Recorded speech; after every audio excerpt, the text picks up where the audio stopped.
Hello दोस्तों, नमस्कार। एक बार फिर से स्वागत है आपके अपने YouTube चैनल देव जी के ट्रिक्स में। तो दोस्तों यहाँ पर डेली जो कि आप देख सकते हैं रात को 8:50 में यहाँ पर हिंदी का जबरदस्त तरीके का टेस्ट आपको कराया जाता है। आप किसी भी एग्जाम की तैयारी कर रहे हैं है ना, तो आप लोग डेली का डेली टेस्ट लगाते रहिएगा। यहाँ पर लेखपाल हो, आप यूपीएसआई हो या पुलिस हो, है ना, फॉरेस्ट गार्ड हो या कोई भी एग्जाम हो, आप बस ये क्लास आप देखते रहेंगे और अपना जो किताब है आपके पास, जो भी किताब हो, उससे थ्योरी पढ़ते रहेंगे। यकीनन है कि आप लोग हिंदी में दोस्तों 50 में से 45 की गारंटी है कि आपको यहीं से मिलेंगे सेम टू सेम क्वेश्चन। और जिनका भी यहाँ पर कह सकते हैं पहली बार जुड़े हैं हमारे चैनल से, उनका वेलकम है, तहे दिल से स्वागत है। और हमारे पुराने स्टूडेंट का भी स्वागत है, सभी का अभिनंदन है। चलिए, गुड इवनिंग सभी को, गुड इवनिंग। एक बार सभी लोग कमेंट कर दीजिए, आवाज मिल पा रही है आप सभी को? आवाज मिल पा रही है तो एक बार सभी लोग हंस दीजिए, मुस्कुरा दीजिए, है ना, ताकि हमें संकेत मिल पाए आप सभी के पास आवाज आ रही है। चलिए, सभी को गुड इवनिंग, सभी को गुड इवनिंग, सभी को राम राम, सभी को जय हिंद। चलिए स्टार्ट करते। देखिए पहला क्वेश्चन कह रहा है कि अंखियां हरि दर्शन की भूखी, कैसे रहे रूप रस साची ए बतिया सिन रूखी। यहाँ पर आपसे पूछा रस कौन सा है, आप बताइए यहाँ पर आपका रस क्या हो जाएगा।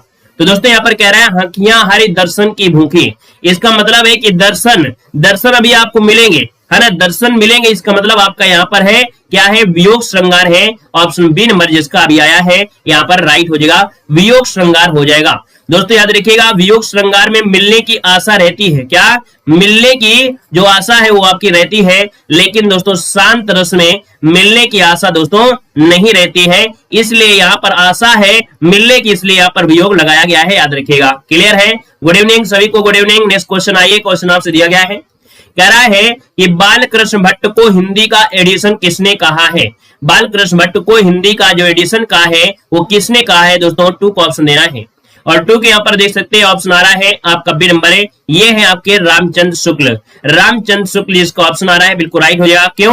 क्योंकि इन्होंने हिंदी गद्य साहित्य में वही काम किया है जो अंग्रेजी गद्य साहित्य में एडिशन और स्टील ने किया था, इसलिए इनको हिंदी का एडिशन कहा गया है। ऑप्शन बी नंबर है राइट हो जाएगा। दोस्तों आगे बढ़िए, क्वेश्चन आपसे पूछा गया है, आपसे ढिंढोरा पीटना इस मोहरे का अर्थ क्या होता है। ढिंढोरा पीटना इस मोहरे का अर्थ क्या हो जाएगा। तो ढिंढोरा पीटना मतलब होता है दोस्तों प्रचार करना। ऑप्शन क्या बनेगा यहाँ पर, बी नंबर है राइट हो जाएगा, प्रचार करना। लेकिन आप लोग भैया प्रचार वगैरह नहीं करते हैं, है ना, आप लोगों को प्रचार करना चाहिए कि हिंदी की बेस्ट क्लास आपकी होती है हमारे चैनल पर। तो आप लोग भाई बच्चों को जरूर बताइएगा, शेयर करिए, क्लास करिए, है ना। तो यहाँ पर जो आंसर है वो आपका बी नंबर है राइट हो जाएगा। नेक्स्ट क्वेश्चन को लाते हैं। क्वेश्चन आपसे यहाँ पर दिया गया है, कह रहे समास शैली का प्रयोग किस प्रकार के निबंधों में होता है। दोस्तों दिया है समास शैली, और समास शैली का जो प्रयोग होता है वो कैसे निबंधों में। आप कहेंगे सर यहाँ पर दोस्तों जो आपका विचारात्मक होते हैं, है ना, क्या विचारात्मक में होते हैं और आपके भावात्मक में होते हैं। इसका जो ऑप्शन बनेगा वो आपका बनेगा ए और आपका डी। यहाँ पर 2 आंसर है दोस्तों, याद रखिए कि समास शैली का प्रयोग आपकी विचारात्मक में होता है और भावात्मक में होता है। मतलब ऑप्शन जो आपका बनेगा यहाँ पर आपका डी बनेगा। दोस्तों नोट कर लीजिएगा, ठीक है ना। यहाँ पर आगे बढ़िए, क्वेश्चन आपसे अगला पूछा गया है और कह रहा है कि निस्दिन बरसत नयन हमारे में कौन सा रस है। तो निस्दिन बरसत हमारे नयन से, है ना, तो क्या हो जाएगा। आप कहेंगे सर यहाँ पर देखा जाए 5 नंबर में, तो ऑप्शन क्या बनेगा। चलिए दोस्तों यहाँ पर वियोग श्रृंगार है, आपको उद्धव, है ना, उद्धव के बारे में जानते हैं, आपने प्रसंग पढ़ा हुआ हाई स्कूल में, है ना। उद्धव को गोपियां जो है संदेश देती हैं कि जाकर श्री कृष्ण भगवान से बोल दीजिएगा कि हमारे नयनों से निस्दिन पानी बरसता रहता है ना। यहाँ पर वियोग श्रृंगार इसको ऑप्शन जिसका आ रहा है सी नंबर है राइट हो जाएगा। और आगे बढ़िए, क्वेश्चन आपसे दिया गया है, कह रहा है इति का विलोम शब्द क्या होता है। क्वेश्चन नंबर आपका 6 दिया गया है, इति का विलोम। देखो इति का मतलब होता है अंत, है ना, इति का अर्थ होता है अंत होता है, या समाप्ति कह लीजिए या तो आदि कह दीजिए। तो भैया यहाँ पर आप कहेंगे 6 नंबर में जो आपका है इति का हो जाएगा अथ, और अथ का अर्थ क्या होता है। तो अथ का अर्थ होता है आरंभ या शुरुआत करना, है ना, आरंभ या शुरुआत करना। तो ऑप्शन देखिए आपका बी नंबर है राइट हो जाएगा। आगे बढ़िए, क्वेश्चन आपसे अगला पूछा गया है, कह रहा है निम्नलिखित में से कौन सा वर्णिक छंद है। वर्णिक छंद मतलब होता है जिसमें वर्णों की गिनती होती है। भैया जय हिंद सभी को, जय हिंद। कह रहा है आपसे कि कौन सा वर्णिक छंद है, और वर्णों की गिनती होती है आपकी सवैया में। किसमें होती है? सवैया में होती है, याद रखिएगा सवैया में होती है, ठीक है ना। यहाँ पर आगे बढ़िए, क्वेश्चन आपसे अगला पूछा गया है और आपसे कह रहा है कि जिसकी इच्छा की गई हो वह कहलाता है। जिसकी इच्छा की गई हो, जिसकी इच्छा की गई है उसे कहते हैं दोस्तों इप्सित भी कहते हैं, यहाँ पर इच्छित भी कहते हैं, आकांक्षा भी कहते हैं। अर्थात ऑप्शन दोस्तों डी नंबर है, इनमें से सभी। जिसकी इच्छा की गई हो इच्छित कहते हैं, इप्सित भी कहते हैं, आकांक्षा भी कहते हैं, मतलब ऑप्शन डी नंबर है यहाँ पर राइट हो जाएगा। यहाँ पर आगे बढ़िए, क्वेश्चन आपसे अगला पूछा गया है, एक थाली के चट्टे बट्टे का अर्थ इनमें से क्या होता है। एक ही थाली के चट्टे बट्टे का अर्थ क्या होता है, 9 को ऑप्शन देना है। और 9 की अगर बात करते हैं दोस्तों, यहाँ पर आंसर क्या हो जाएगा, तो भैया समान आदत वाले लोग, है ना, जैसे इस क्लास में होते हैं, कुछ कॉपी पेस्ट करते रहते हैं, कुछ लड़ाई झगड़ा करते रहते हैं, तो भैया समान आदत वाले हो गए, मतलब ऑप्शन यहाँ पर 9 का बनेगा बी नंबर, समान आदत और स्वभाव वाले। यहाँ पर आंसर आपका बी नंबर है, राइट हो जाएगा। यहाँ पर आगे बढ़िए, क्वेश्चन आपसे अगला पूछा गया है, कह रहे अधीश में कौन सा उपसर्ग दिया गया है। अधीश में उपसर्ग पूछा गया है, और उपसर्ग होता है किसी भी शब्दांश के आगे होता है। अब आप कहेंगे सर यहाँ पर जो आंसर है, यहाँ पर दोस्तों जो आपका आंसर है वो आपका बी हो जाएगा, अधि। अधि जो आपका हो जाएगा वो क्या हो जाएगा, ये हो जाएगा आपका, इसका उपसर्ग बनेगा, है ना। तो इसका जो आंसर बन गया वो बी नंबर है, राइट हो जाएगा दोस्तों, याद रखिएगा, है ना। अधि का मतलब क्या होता है, याद रखिए, अधि का मतलब होता है स्वामी या मालिक होता है। यहाँ पर आगे बढ़िए, क्वेश्चन आपसे पूछा गया है, यहाँ पर दिया है पवन में कौन सी संधि है। पवन में कौन सी संधि है, जब 3 अक्षर का कोई भी नाम मिले और साधारण मिले, कोई मात्रा न लगी हो, तो हमेशा आपको अयादी संधि लगा देना है। जैसे यहाँ पर पवन दिया गया है, या कोई भी अक्षर लीजिए जिसमें से 3 अक्षर का नाम हो, 3 अक्षर का नाम हो, कोई मात्रा न लगी हो, ये छोटी सी एक पहचान आपको बता रहे हैं, अयादी संधि में ही आपको देखने को मिलेगा। इसे तोड़ेंगे तो आपको बनेगा पो धन अन बनेगा, क्या बनेगा, पो धन अन बनेगा, जो कि हो गया पवन हो गया, याद रखिएगा। यहाँ पर आगे बढ़िए, क्वेश्चन आपसे अगला पूछा गया है, यहाँ पर दिया गया है क्या, क्वेश्चन नंबर आपका 12 और 13 में कह रहा है तत्सम शब्द का चयन करना है। और तत्सम की अगर बात कर लेते हैं तो दोस्तों ऑप्शन में से क्या हो जाएगा, आप कहेंगे सर तत्सम, यहाँ पर देखो दक्षिणा और दाहिना, है ना। यहाँ पर देखिए बी नंबर है, जो दक्षिण दिया गया है ये है आपका तत्सम, दोस्तों याद रखिएगा, दक्षिण आपका क्या है, ये तत्सम आपका है, याद रखिएगा। और इसका जो तद्भाव होता है वो बनता है दाहिना, हमने आपको बताया भी है, इसका जो तद्भाव होता है वो दाहिना होता है। यहाँ पर आगे बढ़िए, क्वेश्चन आपसे अगला पूछा गया है, और कह रहा है यहाँ पर दोस्तों आपको तत्सम बताना है, तत्सम इनमें से कौन हो जाएगा। चलिए क्वेश्चन नंबर यहाँ पर लॉक किया जाए। चलिए दोस्तों, केवट है, और केवट है और कैवर्त दिया गया है। जहां भी रा लगा हो, चाहे रा ऐसा उड़ा हो, चाहे ऐसे हो, या नीचे लगा हो, मतलब दोस्तों यहाँ पर देखा जाए तो ऑप्शन सी जिसका आ रहा है यहाँ पर राइट हो जाएगा। केवट जो होता है वो आप आंसर है, यहाँ पर राइट हो जाएगा, केवट तो हो जाएगा दोस्तों, याद रखिए ये केवट का होता है, किसका, केवट का होता है। यहाँ पर आगे बढ़िए, क्वेश्चन आपसे दिया गया है, कह रहे कंदरा किसका पर्यायवाची होता है। वेरी वेरी आईएमपी क्वेश्चन है, बताना है कंदरा किसका पर्यायवाची होता है। कंदरा माने होता है दोस्तों, याद रखिए गुफा भी होता है, खो भी होता है, और गुहा भी होता है, मतलब ऑप्शन दोस्तों जिसका डी है बिल्कुल राइट हो जाएगा, यहाँ पर आंसर डी बनेगा। गुड इवनिंग सभी को, गुड इवनिंग, गुड इवनिंग। अगला क्वेश्चन बताइएगा, क्वेश्चन आपसे कह रहा है निम्नलिखित शब्दों में से सही वर्तनी आपको बताना है, सही वर्तनी इनमें से कौन सी है। चलिए बता डालिए जल्दी से, सही वर्तनी जो आपकी है कौन सी है। अपवंचक दिया गया है, अपवंचक, और दोस्तों यहाँ पर देखा जाए अपवंचक कौन सा आपका सही हो सकता है। यहाँ पर दोस्तों 15 नंबर में देखिए अपवंचक, ये तो गलत दिया है, ये भी गलत दिया है, और या तो आपका ऑप्शन ए सही होगा या तो डी सही होगा। अपवंचक, यहाँ पर ऑप्शन आपका ए वाला होगा, अपवंचक ये आपका राइट आंसर दिया गया है। आगे बढ़िए, क्वेश्चन आपसे दिया गया है, कह रहा है क्वेश्चन नंबर 16 में इन शब्दों से सही वर्तनी आपको चुनना है। यहाँ पर सही वर्तनी कौन सी है। अनादृत कैसे लिखे जाते हैं, क्वेश्चन नंबर 16 में अनादृत कह रहा है, तो भैया अनादृत मतलब ना में मात्रा आपकी लगी रही है, इसका मतलब ये गलत है, ये भी गलत है, और ये भी गलत है। ऑप्शन दोस्तों पहला ही देखिए, आपका आंसर बिल्कुल राइट हो जाएगा, ये सही वर्तनी आपकी की गई है। अगर आप सही कर रहे हैं यहाँ पर नंबर, तो आपको 1 नंबर मुफ्त में मिल रहा है। यहाँ पर आगे बढ़िए, क्वेश्चन दिया गया है, कह रहे निर्धन में समास कौन सा है। आईएमपी क्वेश्चन है, बताइएगा निर्धन में समास इनमें से क्या है। चलिए भाई बताइएगा, समास पूछा गया है। दोस्तों हमने आपको एक बात बताया था, है ना, याद है कि नहीं याद है, जब भी किसी समास में दोस्तों क्या हो जाए, उपसर्ग लग जाता है। यहाँ पर निर जो निकलेगा वो क्या निकलेगा, उपसर्ग निकलेगा। और जिस भी किसी समास में उपसर्ग लगता है अर्थात प्रथम पद प्रधान हो जाता है, और जब प्रथम पद प्रधान होता है वो अव्ययी भाव होता है, जो ऑप्शन यहाँ पर बी नंबर राइट हो जाएगा। अगला क्वेश्चन यहाँ पर आपसे दिया गया है, और आपसे कह रहा है कि निस्तेज में उपसर्ग आपको बताना है। निस्तेज में जो उपसर्ग आपका है इनमें से कौन हो जाएगा 18 नंबर में। तो दोस्तों आप कहेंगे सर इसे तोड़ दीजिए, और तोड़ेंगे तो निकलेगा यहाँ पर दोस्तों निस निकलेगा, है ना। और निस जो निकला है वो ऑप्शन डी वाला यहाँ पर दिया गया है, जो कि जवाब आपका डी नंबर है राइट हो जाएगा। यहाँ पर निर नहीं निकलेगा भैया, निस निकलेगा, क्योंकि उसमें आधा सा लगा है। अगला क्वेश्चन यहाँ पर आपसे दिया गया है, कह रहा है आपसे नित नौ लीला ललित ठान गोलोक अजीर में रमत राधिका संग रास रस रंग रुचिर में। यहाँ पर छंद पूछा गया है, 19 नंबर का ऑप्शन क्या हो सकता है। तो दोस्तों ये आपका जो ऑप्शन है इनमें से क्या होगा। मात्रा लगाना है तो आप लगा सकते हैं। यहाँ पर दोस्तों मात्रा लगाना है तो आप कहेंगे सिंगल, फिर सिंगल, सिंगल सिंगल, यहाँ पर डबल, फिर आपका डबल, यहाँ पर सिंगल सिंगल सिंगल, फिर इसके बाद डबल, फिर सिंगल, फिर यहाँ पर डबल, फिर डबल, फिर सिंगल, फिर इसके बाद सिंगल सिंगल सिंगल, फिर डबल। मात्रा गिनिएगा आपको 24 आपको मिलेंगी। क्या मिलेंगे आपको? 24 मिलेंगे। लेकिन अगर मात्रा आपको ललित वाले से देखेंगे तो भी आपको यहाँ पर पता चल जाएगा कि भैया ये जो आपका है रोला है। क्या है? ये रोला है। यहाँ पर आंसर जो आपका है वो आपका बनेगा बी नंबर, ये रोला में आपका आएगा, याद रखिएगा, ठीक है ना। क्योंकि इसमें 24 मात्राएं होती हैं। 11 और 13 बताया 11 और 13 में क्या होती है? यति होती है, अर्थात रोकना होता है। यहाँ पर आगे बढ़िए, क्वेश्चन आपसे दिया गया है। यहाँ पर कह रहा है भारतेंदु युग का जो समय सीमा है वो आपकी कौन है? चलिए बताइएगा क्या हो जाएगा।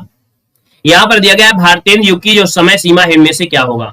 यहाँ पर दोस्तों आपका 20 नंबर जो दिया गया है, 20 नंबर में वो दोस्तों आपका हो जाएगा 1850 से लेके 1900। यहाँ पर जो आंसर आ रहा है ये नंबर है 1850 से 1900, जिसका अभी ऑप्शन आएगा यहाँ पर राइट हो जाएगा। 50 से स्टार्टिंग होता है और सन 1900 तक के जो समय है ये भारतेंदु युग का समय सीमा है, याद रखिएगा। भारतेंदु आप लोग जानते हैं एक नाटककार भी रहे हैं, है ना। यहाँ पर आगे बढ़िए, क्वेश्चन आपसे अगला पूछा गया है। देखिए अगला क्वेश्चन दिया गया है, कह रहे हैं भावात्मक निबंधों में किस शैली का प्रयोग होता है? भावात्मक निबंधों में किस शैली का प्रयोग होता है? तो जहां पर भावात्मक बात की जाए तो वहां पर दोस्तों समास, मतलब ऑप्शन दोस्तों हो जाएगा कि भावात्मक निबंधों में समास शैली का प्रयोग होता है। अभी हमने इस क्लास में पहला ही क्वेश्चन आपको बताया था, है ना, पहला ही क्वेश्चन बताया था कि जो आपके समास होते हैं उसमें भावात्मक आपके होते हैं। तो ऑप्शन इसका बी नंबर है राइट हो जाएगा। नेक्स्ट क्वेश्चन को आते हैं। क्वेश्चन देखो दिया गया है कि आकाश गंगा पर्यायवाची आपका है। दोस्तों ये बताइए आकाश गंगा का पर्यायवाची इनमें से क्या हो जाएगा? चलिए जवाब दीजिएगा। आकाश गंगा के पर्यायवाची क्या होंगे? आप कहेंगे सर मंदाकिनी होता है ना, सुर नदी भी होता है, स्वर्ग नदी भी होता है। मतलब ऑप्शन दोस्तों यहाँ पर डी नंबर है राइट हो जाएगा। ये सभी आपका आंसर है राइट हो जाएगा। और आगे बढ़िए, क्वेश्चन आपसे अगला पूछा गया है, दिया गया है क्वेश्चन नंबर 23 में अमर का विलोम शब्द क्या हो जाएगा? अमर का विलोम क्या हो जाएगा? अब ये आप कहेंगे अमर, अमर का मतलब होता है ना मरने वाला, है ना, ना मरने वाला, और ना मरने वाला का हो जाएगा मृत्य हो जाएगा, जो कि ऑप्शन बी नंबर है यहाँ पर राइट हो जाएगा। कोई डाउट कोई दिक्कत नहीं होना चाहिए। जय श्री राम, जय श्री राम, वेलकम है, वेलकम है। यहाँ पर आइए, क्वेश्चन आपसे अगला पूछा गया है। क्वेश्चन नंबर आपका 24 है। कह रहा है वह कवि जो तत्काल कविता करने में क्या हो? कुशल हो। वह कवि जो तत्काल कविता करने में कुशल होता है उसे कहते क्या है? दोस्तों यहाँ पर देखिए आपका आंसर हो जाएगा आशु कवि। क्या कहा जाता है? आशु कवि जो तत्काल कविता कर दे उसे आशु कवि कहते हैं, ऑप्शन सी बनेगा। अगला आपसे यहाँ पर दिया गया है, क्वेश्चन नंबर आपका दिया गया 25। कह रहा है अक्षौणी का संविच्छेद इनमें से क्या है? अक्षौणी का यहाँ पर संविच्छेद पूछा गया है। आपका जो आंसर है यहाँ पर राइट क्या हो जाएगा? दोस्तों जवाब देना है, आपका आंसर क्या हो जाएगा? फटाफट जवाब दीजिएगा। चलिए सभी को जवाब देना है। आपका जो आंसर बनेगा इनमें से राइट क्या हो जाएगा? और देखिए प्रयास काफी लोगों का सही है। यहाँ पर जो आपका आंसर है लगभग सभी का जवाब बिल्कुल सही आ गया है। अच्छधन ऊहणी होता है। क्या होता है? अच्छधन ऊहणी होता है, अच्छधन ऊहणी। और अच्छधन ऊहणी कहीं पर है क्या भाई? अच्छधन ऊहणी अगर देखा जाए कहीं है क्या, तो आप कहेंगे शायद दिख तो नहीं रहा है, क्योंकि अच्छधन आपका होता है, इसमें क्या होता है? अच्छ निकलता है, और अच्छ के साथ में यहाँ पर क्या होता है? ऊहड़ी होता है, ऊ हुए ड़ी। अब यहाँ पर दोस्तों देखा जाए तो यहाँ पर मात्राओं के परिवर्तन के हिसाब से यहाँ पर आ हो जाएगा, और यहाँ पर दोस्तों क्या हो जाएगा? बड़ा ऊ हो जाएगा, और दोनों को मिलाने से दोस्तों अ बन जाता है। क्या बन जाता है? अ बन जाता है। इस हिसाब से देखा जाए तो दोस्तों ऑप्शन क्या कर दें, यहाँ पर इन विसर्ग को हटा देते हैं, क्योंकि हो सकता है गलती से टाइपिंग हो गई हो, तो यहाँ पर सी नंबर लगा दीजिएगा, क्योंकि ये हिसाब से यहाँ पर गलत हो जाएगा, ये यहाँ से आपका गलत हो जाएगा, और ये हो जाए तो ऑप्शन के अनुसार लगा दीजिए और विसर्ग को हटा दीजिएगा। ठीक है ना भाई? आगे बढ़िए, क्वेश्चन आपसे दिया गया है और आपसे कह रहा है त्रिनेत्र में समास क्या है? त्रिनेत्र में समास क्या है दोस्तों? यहाँ पर जवाब देना है। आप कहेंगे सर त्रिनेत्र देखा जाए तो भगवान शिव को कहा जाता है, क्योंकि उन्हीं को ही 3 आपकी आंखें थे, तो यहाँ पर दोस्तों आपका जब विशेष अर्थ निकलता है ना, जब विशेष अर्थ निकलता है तब आपका बहुव्रीहि समास होता है। Option C number A right हो जाएगा। नेक्स्ट क्वेश्चन को आते हैं। क्वेश्चन आपसे दिया गया है, कह रहे क्वेश्चन नंबर आपका 27-28, कह रहे शुद्ध वाक्य को सही रूप में आपको चुनना है। यहाँ पर शुद्ध जो रूप आपका है शुद्ध वाक्य को चुनना है। क्वेश्चन नंबर 27 में क्या कह रहा है, राम और सीता वन में गए, में शब्द लगाया है मतलब सही है। देखो हमने बताया में शब्द लगा है इसका मतलब सही है, क्योंकि और ऑप्शन देखिए आपको गलती मिलेगा। चलिए देखो राम और सीता वन गए, अगर मैं कर देंगे मैं मतलब हो गया जंगल के अंदर, है ना। तो यहाँ पर आंसर आपका ये नंबर है, राइट करेंगे। नेक्स्ट क्वेश्चन आइए, क्वेश्चन दिया गया है यहाँ पर आपको बताना है शुद्ध वाक्य कौन सा है। शुद्ध वाक्य कह रहे फल बच्चे को काटकर, और बच्चे को काट देंगे तो फल किसे खिलाएंगे भाई। तो यहाँ पर ये तो गलत हो गया, साफ साफ यहाँ पर गलत हो गया। बच्चे को काटकर फल का ये भी नहीं होगा, बच्चे को फल काटकर खिलाइए। देखिए ऑप्शन यहाँ पर सी नंबर आ रहा है, याद रखिए बच्चे को फल काटकर खिलाइए, है ना। ऑप्शन सी नंबर है, राइट हो जाएगा। यहाँ पर आगे बढ़िए, क्वेश्चन आपसे दिया गया है, कह रहा है आपसे यहाँ पर पद्यांश में प्रयुक्त अलंकार पूछा गया है। कह रहा है बढ़त बढ़त संपत्ति सलिल, मन सरोज बढ़ जाए, घटत घटत फिर ना घटे, कर समूल को मिलाए। यहाँ पर 29 नंबर आपसे जो कह रहा है, यहाँ पर याद रखिएगा ऑप्शन हो जाए आपका रूपक है। क्या है, रूपक है। दोस्तों यहाँ पर देखें, यहाँ जो उपमेय है, क्या जो आपका उपमेय है वो संपत्ति और फल है, मतलब संपत्ति की बात आपकी हो गई। वहीं पर जो उपमान है वो है आपका सलिल है, उपमान है वो आपका क्या है, सलिल है। अर्थात जब उपमेय और उपमान एक साथ मिल जाते हैं वहां पर कोई कारण आपको मतलब दिखने के कारण यहाँ पर रूपक हो जाएगा। दोस्तों याद रखिएगा। आगे बढ़िए, क्वेश्चन आपसे दिया गया है और आपसे कह रहा है आपसे यहाँ पर दोस्तों आपसे पद्यांश में अलंकार है कि हृदय घाव मेरे पीर रघुवीरे। यहाँ पर दिया है हृदय घाव मेरे पीर रघुवीरे। तो दोस्तों यहाँ पर देखो ये है आपका व्यतिरेक आपका है। व्यतिरेक मतलब क्या होता है, जहां कारण और कार्य में संगति नहीं होती है, जहां कारण और कार्य में संगति नहीं होती है, अर्थात ये असंगति होगा। हाँ देखिए भैया यहाँ पर असंगति होगा भैया, यहाँ पर ऑप्शन सी वाला बनेगा। नोट करिएगा यहाँ पर गड़बड़ी हो गई है आपके बी और सी में हुई है। याद रखिए यहाँ पर क्या मतलब कह रहा है, यहाँ पर दोस्तों आपका बनेगा असंगति, क्योंकि यहाँ पर दोस्तों कारण और कार्य में संगति नहीं है। हृदय घाव मेरे पीर रघुवीर, तो यहाँ पर कारण और कार्य में संगति ना होने के कारण यहाँ पर आपको यहाँ घाव तो मेरे यानी लक्ष्मण के हृदय में है। क्या यहाँ पर घाव तो मेरे अर्थात यानी लक्ष्मण के हृदय में है, परंतु पीड़ा जो हो रही हो राम के हृदय में हो रही है, अर्थात कारण और कारण में संगति नहीं मिल पा रही है, ये असंगति हो गया। ऑप्शन सी बनेगा। ठीक है ना। यहाँ पर आगे बढ़िए, क्वेश्चन आपसे अगला पूछा गया है और आपसे कह रहा है कि विशेषण का प्रयोग होता है, विशेषण का प्रयोग होता है। अब आप बताइएगा कि विशेषण आपको विशेष से पहले भी मिल सकता है या बाद में मिल सकता है। हमने आपको बताया है कि जो विशेषण होता है दोस्तों वो याद रखिएगा कि पहले भी मिलता है और बाद में भी मिलता है, अर्थात ऑप्शन दोस्तों यहाँ पर क्या बनेगा, दोनों ही हो सकते हैं। याद रखिएगा विशेष से पूर्व और विशेष के बाद हो सकते हैं। यहाँ पर ऑप्शन सी नंबर है, राइट हो जाएगा। दोस्तों याद रखिएगा। ठीक है ना। यहाँ पर आगे बढ़िए, क्वेश्चन आपसे अगला पूछा गया है और आपसे कह भी रहा है, क्या कह रहा है, हिमालय से गंगा निकलती है, हिमालय से गंगा निकलती है और से शब्द आ गया है क्या, अलगाव से। और जब अलगाव आ गया है तो आप कहेंगे सर यहाँ पर अपादान कारक हो जाएगा, ऑप्शन नंबर राइट हो जाएगा अपादान कारक। यहाँ पर आगे बढ़िए, क्वेश्चन आपसे अगला पूछा गया है, वह संध्या समय गंगा किनारे जाता है। क्या वह संध्या समय गंगा किनारे जाता है, अर्थात शाम के समय वो गंगा किनारे जाता है। आप बताइएगा वाक्य में है क्या, इस वाक्य में जो आपको मिल रहा है इनमें है क्या। तो आप कहेंगे सर यहाँ पर देखा जाए तो ऑप्शन दोस्तों यहाँ पर देखो अधिकरण में मैं पर, संध्या के समय या पर, यहाँ पर अधिकरण हो जाएगा, कर्म तो होगा नहीं, तो अधिकरण में मैं पर या शाम को पर या संध्या समय। यहाँ पर आगे बढ़िए, क्वेश्चन आपसे दिया गया है और कह रहा है कि आसीत धातु किस लकार का है, आसीत धातु किस लकार का है। दोस्तों आसीत में अस धातु का लकार प्रथम पुरुष एक वचन में आएगा, ये ऑप्शन आपका सी हो जाएगा। याद रखिएगा आंसर सी बन जाएगा। यहाँ पर आगे बढ़िए, क्वेश्चन आप रोकिए। अच्छा यहाँ पर जो आपका 37 का ऑप्शन सी बनेगा। नेक्स्ट क्वेश्चन आपसे यहाँ पर दिया गया है, कह रहा है आपसे लूट लकार, क्या दिया है, लुट लकार, ये किस काल का बोध होता है। दोस्तों लुट लकार ये भविष्य काल का होता है, याद रखिएगा यहाँ पर ये भविष्य काल हो जाएगा। यहाँ पर आगे बढ़िए, क्वेश्चन आपसे दिया गया है, देखिए आप सब लोग भूल गए हैं, मतलब हाई स्कूल में जब आप पढ़े थे सब भूल गए हैं आप लोग। देखिए फलम दिया है, फलम फले फलान, फलम फले फलान, फलेर फलभ्य फलई, ये सब आते हैं ना दोस्तों। फलम जो आपका है ये है क्या, तो दोस्तों ये क्या है आपका नपुंसक लिंग में आएगा। Option C number A right हो जाएगा दोस्तों। ये आपके प्रथमा और द्वितीय विभक्ति के एक वचन में आते हैं। यहाँ पर आगे बढ़िए, क्वेश्चन आपसे दिया गया है और कह रहा है राम शब्द पंचमी विभक्ति एक वचन के रूप में बनता है। राम शब्द का पंचमी विभक्ति बताइए और एक वचन में रूप बताइए, क्या बन सकता है। तो दोस्तों यहाँ पर राम शब्द का पंचमी विभक्ति में होता है रमात, रमभ्यम रमई, रामात होता है और रामात जो आपसे दिया है वो आपका ए नंबर है राइट हो जाएगा, रामात हो जाएगा। यहाँ पर आगे बढ़िए, क्वेश्चन आपसे दिया गया है किस समास में अंतिम पद प्रधान होता है। किस समास में अंतिम पद प्रधान होता है दोस्तों। यहाँ पर देखेंगे 41 नंबर में, तो ये है दोस्तों आपका तत्पुरुष समास, क्योंकि इसका अंतिम पद ही क्या होता है, प्रधान होता है। यहाँ पर आगे बढ़िए, क्वेश्चन दिया है कह रहे तितली किसकी रचना है। क्वेश्चन नंबर 42 है, तितली कैसी रचना है या किसकी रचना है दोस्तों बताइएगा।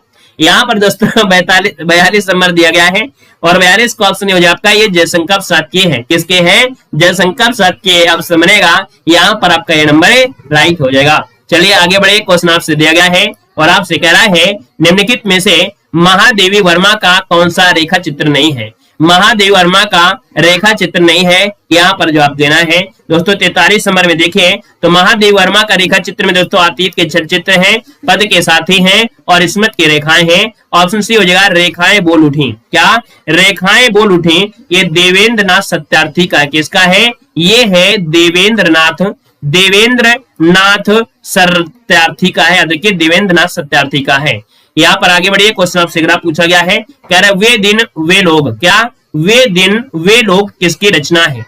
वे दिन वे लोग ये रचना है दोस्तों, याद रखिएगा शिव पूजन सहाय की है। शिव पूजन सहाय जो कि ऑप्शन डी बनेंगे। और ये जो आपका प्रकाशन हुआ था दोस्तों, इसका जो प्रकाशन हुआ था ये 1949 में हुआ था। कब, 1949 में इसका प्रकाशन हुआ था। यहाँ पर आगे बढ़िए, क्वेश्चन आपसे अगला पूछा गया है और कह रहा है आपसे कि काव्य दर्श नामक ग्रंथ की रचना किसके द्वारा की गई थी।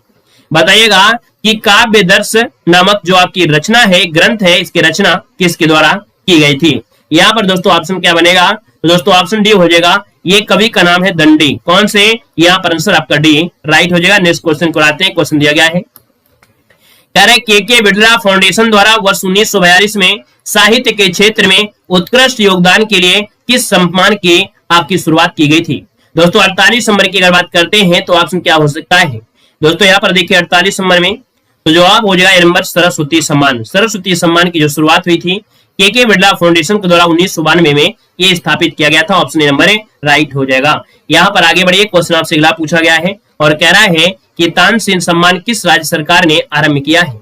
तानसेन जो सम्मान है वो किस राज्य सरकार ने आरंभ किया है। ऑप्शन क्या हो जाएगा। वीडियो को भैया लाइक शेयर कर दीजिएगा, है ना। यहाँ पर जितने भी यहाँ पर शेरनी जुड़े हैं तो वीडियो को भी लाइक शेयर करते हुए चलेंगे, थोड़ा अच्छा लगने लगे क्लास में। तो दोस्तों यहाँ पर देखिए आपका 49 नंबर का ऑप्शन बी, ये आपके मध्य प्रदेश सरकार, ऑप्शन बी हो जाएगा। अगला आपसे यहाँ पर देखो दिया गया है कि पद्मावत के लेखक आपके कौन हैं। पद्मावत के जो लेखक हैं यहाँ पर कौन हो जाएंगे। तो पद्मावत की बात किया है तो आप कहेंगे सर मलिक मोहम्मद जैसी, और ऑप्शन दोस्तों यहाँ पर सी नंबर राइट हो जाएगा दोस्तों। और इस प्रकार से यहाँ पर ये पॉइंट हुआ। और अगला पॉइंट आपसे यहाँ पर दिया गया है, इप्सित का विलोम क्या होता है। इप्सित का विलोम शब्द क्या होता है, यहाँ पर जवाब देना है। इप्सित का विलोम क्या होता है। आप कहेंगे सर इप्सित का होता है अनिप्सित, यहाँ पर आंसर आपका बी बनेगा। राजा शब्द का विलोम क्या होता है, तो राजा का विलोम क्या होता है, राजा का होता है रंक, तो ऑप्शन आपका सी नंबर राइट हो जाएगा, सी नंबर हो जाएगा। क्लियर है ना। यहाँ पर आगे बढ़िए, क्वेश्चन आपसे अगला पूछा गया है और कह रहा है यहाँ पर साहचर्य का विलोम क्या होता है। साहचर्य का विलोम क्या होता है, जवाब दीजिएगा। साहचर्य का विलोम क्या हो जाएगा, तो आप कहेंगे अलगाव होता है। क्या होता है, अलगाव होता है, तो ऑप्शन डी नंबर राइट हो जाएगा। नेक्स्ट क्वेश्चन कराते हैं। क्वेश्चन दिया गया है कि आकाश का विलोम क्या होता है। आकाश का विलोम क्या होता है दोस्तों 4 नंबर में, तो आकाश का होता है पाताल, तो ऑप्शन सी नंबर राइट हो जाएगा, आकाश का पताल हो जाएगा। आगे बढ़िए, क्वेश्चन आपसे अगला पूछा गया है, विराट का विलोम क्या होता है। विराट का विलोम क्या होता है, तो विराट का होता है क्षुद्र होता है। विराट का होता है क्षुद्र, जो कि ऑप्शन बनेगा यहाँ पर आपका डी नंबर है। और आगे बढ़िए, क्वेश्चन आपसे दिया गया है, कह रहा है सगुण का विलोम क्या होता है। चलिए बताना है कि सगुण का जो विलोम होता है, सगुण का जो विलोम होता है इनमें से क्या होता है। चलिए बताइएगा सगुण का विलोम इनमें से क्या हो जाएगा। सगुण का विलोम बता डालिए सभी लोग। आप कहेंगे सर सगुण का जो विलोम होता है यहाँ पर दोस्तों आपका हो जाएगा निर्गुण, ऑप्शन डी नंबर राइट हो जाएगा निर्गुण। अगला दिया गया क्वेश्चन नंबर 7, कह रहा है अपशकुन का विलोम क्या होता है। अपशकुन का विलोम क्या होता है, तो शकुन होता है, ऑप्शन बी नंबर है, राइट हो जाएगा बी नंबर है। और अगला क्वेश्चन आपसे दिया गया है आगे का विलोम क्या होता है। आगे का विलोम क्या होता है, यहाँ पर जवाब देना है, थोड़ा फास्ट तरीके से सॉल्व करेंगे, है ना। यहाँ पर दोस्तों आपसे दिया है कि आगे का विलोम क्या होता है, तो आगे का होता है विज्ञ, और विज्ञ कहाँ दिया है, ऑप्शन ए नंबर इसका राइट हो जाएगा। दोस्तों आगे बढ़िए, क्वेश्चन आपसे दिया गया है, आपसे कह रहा है यहाँ पर अगला क्वेश्चन है तिमिर का विलोम क्या होता है। क्या दिया है, तिमिर का विलोम क्या होता है, तो तिमिर मतलब होता है अंधेरा, और अंधेरा का हो जाएगा प्रकाश, जो कि आपका आलोक, ऑप्शन बनेगा यहाँ पर आपका ये नंबर है। और आगे बढ़िए, क्वेश्चन आपसे दिया गया है गौरव का विलोम क्या होता है। दोस्तों बताना है गौरव का विलोम क्या होता है, तो वही आप बताएंगे गौरव का होता है लाघव, अर्थात हम लोग ये भी कह सकते हैं कि यहाँ पर जो आपका आंसर बनेगा वो राइट इनमें से क्या हो जाएगा, यहाँ पर लाघव, जो कि ऑप्शन ए हो जाएगा। अगला है प्रत्यक्ष का विलोम क्या होता है, तो प्रत्यक्ष का क्या हो जाएगा अप्रत्यक्ष, और अप्रत्यक्ष को हम बोलते हैं परोक्ष, क्या बोलते हैं, परोक्ष बोलते हैं। अगला क्वेश्चन यहाँ पर दिया गया है और आपसे कह रहा है बहिरंग का विलोम क्या होता है। बहिरंग का विलोम क्या होता है, दोस्तों बहिरंग का होता है अंतरंग, और अंतरंग जो हो जाएगा वो आपका बी नंबर है, राइट हो जाएगा। अगला क्वेश्चन आपसे दिया गया है, कह रहा है सामान्य का विलोम क्या होता है। दोस्तों बताना है सामान्य का विलोम क्या होगा, तो सामान्य का होता है विशिष्ट, क्या होता है, विशिष्ट होता है, याद रखिएगा। अगला क्वेश्चन यहाँ पर आपसे दिया गया है कि ग्रस्त का विलोम क्या होता है। दोस्तों बताना है कि ग्रस्त का विलोम क्या हो जाएगा, ग्रस्त का विलोम क्या होता है, तो ग्रस्त का विलोम क्या हो जाएगा, मुक्त हो जाएगा, ऑप्शन सी नंबर है, राइट हो जाएगा, मुक्त हो जाएगा। अगला क्वेश्चन यहाँ पर आपसे दिया गया है, कह रहे अमर का विलोम क्या होता है। अमर का विलोम क्या होता है, तो अमर का विलोम दोस्तों क्या होता है, यहाँ पर दोस्तों याद रखिएगा आपका मृत्यु होता है, जो कि ऑप्शन डी नंबर है, राइट बनेगा। आगे बढ़िए, क्वेश्चन आपसे अगला पूछा गया है, कह रहे उत्कर्ष का विलोम क्या होता है। याद रखिए जब भी उत्कर्ष मिले तो इसका अपकर्ष हो जाता है, याद रखिए उत्कर्ष का विलोम अपकर्ष होता है। उपकार का विलोम क्या होता है, तो उपकार का होता है क्या, अपकार हो जाता है, उप और अप, दोस्तों याद रखिए ऑप्शन सी नंबर राइट हो जाएगा। नेक्स्ट क्वेश्चन आपसे यहाँ पर दिया गया है, कह रहा है आविर्भाव का विलोम क्या होता है। बताइएगा कि आविर्भाव का विलोम क्या होता है। आविर्भाव का विलोम क्या हो जाएगा, आपका आंसर डी हो जाएगा, तिरोभाव, क्या हो जाएगा, तिरोभाव हो जाएगा। अगला है अंतर्मुखी का विलोम क्या होता है। दोस्तों अंतर्मुखी का विलोम क्या हो जाएगा, आप कहेंगे से अंतर्मुखी का बहिर्मुखी हो जाएगा, जो कि ऑप्शन डी बनेगा। अगला दिया गया है उक्त का विलोम क्या होता है। उक्त का विलोम क्या होता है, यहाँ पर जवाब देना है उक्त का विलोम क्या हो जाएगा, 20 नंबर में। दोस्तों 20 को ऑप्शन देना है, और 20 को ऑप्शन क्या हो जाएगा, उक्त का अनुक्त हो जाएगा, जो कि ऑप्शन बनेगा ये नंबर है। अतिवृष्टि का विलोम क्या होता है। दोस्तों अतिवृष्टि का हो जाएगा क्या, यहाँ पर अनावृष्टि हो जाएगा, जो कि ऑप्शन सी नंबर है, राइट हो जाएगा, अनावृष्टि हो जाएगा। नेक्स्ट क्वेश्चन आपसे यहाँ पर कह रहा है निर्दय का विलोम क्या होता है। दोस्तों बताना है निर्दय का विलोम शब्द इनमें से क्या होता है। निर्दय का विलोम बताया गया है, आप कहेंगे सर निर्दय का जो विलोम होगा यहाँ पर सदैव हो जाएगा, जो कि ऑप्शन बनेगा यहाँ पर आपका सी नंबर है, राइट हो जाएगा, सदैव हो जाएगा। यहाँ पर दिया संयोग और संयोग का विलोम क्या होता है, तो संयोग का हो जाएगा वियोग, जो कि ऑप्शन बनेगा आपका बी नंबर है, राइट हो जाएगा। नेक्स्ट क्वेश्चन आपसे यहाँ पर कह रहा है, यहाँ पर दिया गया है उन्मीलन का विलोम क्या होता है। दोस्तों दिया है उन्मीलन का विलोम क्या होता है, उन्मीलन का होता है निमीलन, है ना, निमीलन, जो कि ऑप्शन है यहाँ पर बी नंबर है, राइट हो जाएगा। नेक्स्ट क्वेश्चन दिया गया है, आपसे कह रहा है आवेशित का विलोम क्या होता है। दोस्तों आवेशित का होता है अनावेशित, क्या होता है, अनावेशित, और अनावेशित कहां पर है, ऑप्शन ए आपका दिया गया है। आगे बढ़िए, क्वेश्चन आपसे पूछा गया है, कह रहे हैं अनुरूप का विलोम क्या होता है। अनुरूप का विलोम क्या होता है। दोस्तों अनुरूप का होता है क्या, प्रतिरूप हो जाता है या विरूप होता है। दोस्तों 26 को ऑप्शन बनेगा यहाँ पर प्रतिरूप, जो कि ऑप्शन बी हो जाएगा। अगला है निम्नलिखित में से एक शुष्क का विलोम बताना है। शुष्क का विलोम क्या हो जाएगा। दोस्तों शुष्क का होता है आर्द्र, और आर्द्र दिया है, ऑप्शन बी नंबर दिया गया है। अगला क्वेश्चन यहाँ पर दिया गया है, कह रहे हैं निम्नलिखित में से एक स्थूल का विलोम पूछा गया है। स्थूल का विलोम इनमें से क्या हो जाएगा, यहाँ पर जवाब देना है स्थूल का विलोम क्या होता है। दोस्तों स्थूल का विलोम क्या हो जाएगा, यहाँ पर सूक्ष्म हो जाएगा, जो कि ऑप्शन ए नंबर है, राइट हो जाएगा। नेक्स्ट क्वेश्चन को आते हैं, क्वेश्चन दिया गया है अनिवार्य का विलोम क्या होता है। दोस्तों अनिवार्य का विलोम क्या हो जाएगा, यहाँ पर जवाब देना 29 नंबर में। तो 29 को ऑप्शन दोस्तों यहाँ पर क्या हो जाएगा, यहाँ पर बी नंबर है, अनिवार्य का विलोम होता है, याद रखिएगा ऐच्छिक होता है, जो कि आपकी इच्छा के अनुसार होता है, ऑप्शन आपका बी बनेगा। और अगला क्वेश्चन यहाँ पर आपसे दिया गया है, और आपसे कह रहा है यहाँ पर पथ का विलोम क्या होता है। दोस्तों बताना है कि पथ का जो विलोम होता है इनमें से क्या होता है, जवाब देना है पथ का विलोम क्या हो जाएगा। दोस्तों पृथक का विलोम पूछा गया है। पृथक दिया है, पृथक मतलब होता है अलग, और अलग का मतलब आपका ये हो गया कि यहाँ पर आंसर हो जाएगा संयुक्त, क्या हो जाएगा, संयुक्त ऑप्शन बी हो जाएगा। प्रतिकूल का विलोम क्या होता है? प्रतिकूल का विलोम पूछा गया है तो आप कहेंगे अनुकूल होता है। क्या होता है? अनुकूल होता है, ऑप्शन सी बनेगा। नेक्स्ट क्वेश्चन आपसे यहाँ पर दिया गया है, कह रहा है निम्नलिखित में से एक उपयोग का विलोम पूछा गया है। क्या दिया है? उपयोग का विलोम पूछा गया है और उपयोग का हो जाएगा अनुपयोग, और अनुपयोग जो आपका दिया गया है वो आपका डी दिया गया है। चिरंतन का विलोम क्या होता है? यहाँ पर 33 का जवाब देना है कि चिरंतन का विलोम क्या होता है, तो चिरंतन का होता है नश्वर। क्या होता है? नश्वर होता है, ऑप्शन ए हो जाएगा। और अगला क्वेश्चन यहाँ पर आपसे दिया गया है, इनमें से विलोम शब्द युग्म का गलत आपको बताना है। इनमें से विलोम शब्द युग्म में से एक गलत कौन सा है?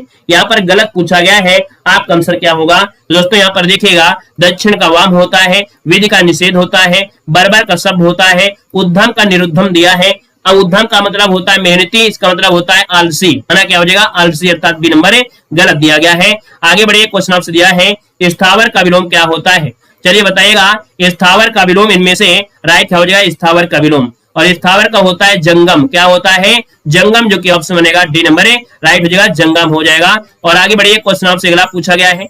यहाँ पर दोस्तों अगला पॉइंट आपके सामने यहाँ पर दिया गया है, कह रहा है निम्नलिखित में से विलोम की दृष्टि से शुद्ध आपसे पूछा गया है। यहाँ पर जो आपका शुद्ध युग्म आपका है कौन सा है? दोस्तों यहाँ पर देखिए 36 नंबर में, और 36 का दिया है अल्पज्ञ का बहुज्ञ। अल्पज्ञ का बहुज्ञ दोस्तों आपका पहला ऑप्शन बिल्कुल राइट हो गया है। अगला विलोमार्थक दृष्टि से एक युग्म आपका अशुद्ध है। अशुद्ध की बात करते हैं 37 नंबर में, तो दोस्तों यहाँ पर दिया गया सचल का अचल दिया गया है। दोस्तों आपका जवाब देना है, क्या सचल का अचल होता है? क्या सचल का विलोम क्या होता है? बताइए, सचल का विलोम क्या होता है? चलिए, स्थिर होता है। क्या होता है? स्थिर होता है, याद रखिएगा। इसका मतलब आपका ये गलत हो गया है। निरपेक्ष का सापेक्ष, मौलिक का मौलिक, और बंधन का मोक्ष हो जाएगा। मुख का विलोम होता है क्या?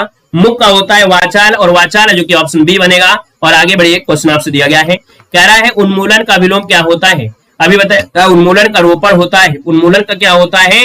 रोपण होता है। देखिए उन्मूलन का यहाँ पर रोपण हो जाएगा। और अगला क्वेश्चन आपसे दिया है, कह रहे हैं निम्नलिखित में से विलोम की दृष्टि से सही आपसे पूछा गया है। यहाँ पर 40 नंबर में सही क्या हो जाएगा? आग्रह का विग्रह दिया गया है। भैया आग्रह का विग्रह हो जाएगा क्या? नहीं। यहाँ पर उपकर्ष और अपकर्ष ये भी गलत दिया, उत्सर्जन विसर्जन।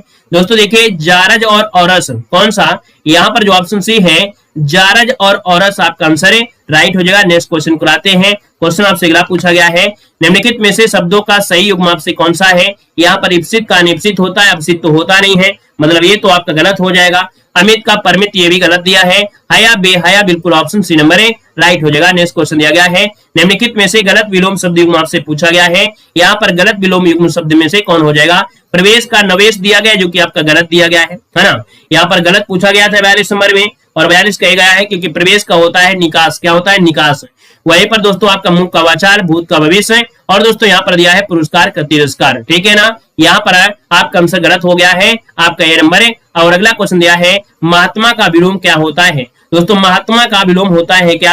आप कहेंगे सर महात्मा का होता है दुरात्मा, और दुरात्मा है, ऑप्शन डी नंबर है, राइट हो जाएगा। नेक्स्ट क्वेश्चन को आते हैं। क्वेश्चन दिया गया है कि निषिद्ध के लिए सही विलोम बताना है, और निषिद्ध का जो सही विलोम होता है क्या होता है? 44 नंबर में, तो 44 को ऑप्शन बनेगा यहाँ पर सी नंबर, विहित होता है। निषिद्ध मतलब जो चीज में आपको मना किया जाए, है ना? विहित मतलब आपको परमिशन मिल जाए।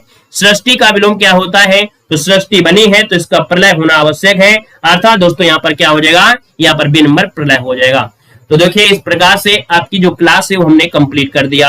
आपके दोस्तों देखिए पूरे 50 क्वेश्चन ऊपर सॉल्व किए थे, और यहाँ पर बहुत ही फास्ट तरीके से यहाँ पर जो आपको आ रहे थे हमने 45 आपको विलोम शब्द भी कर दिया। जल्दबाजी में किसी भी क्वेश्चन में अगर डाउट हो गया तो आप कमेंट बॉक्स में जरूर कमेंट कर दीजिएगा। हो सकता है कोई क्वेश्चन में जल्दबाजी में थोड़ा सा गड़बड़ हो, लेकिन ऐसा कुछ हुआ नहीं है। ठीक है ना? तो आप लोग कमेंट करिएगा। दोस्तों देख सकते हैं कि आप लोगों की ये क्लास आपकी बेहतर तरीके से होती है।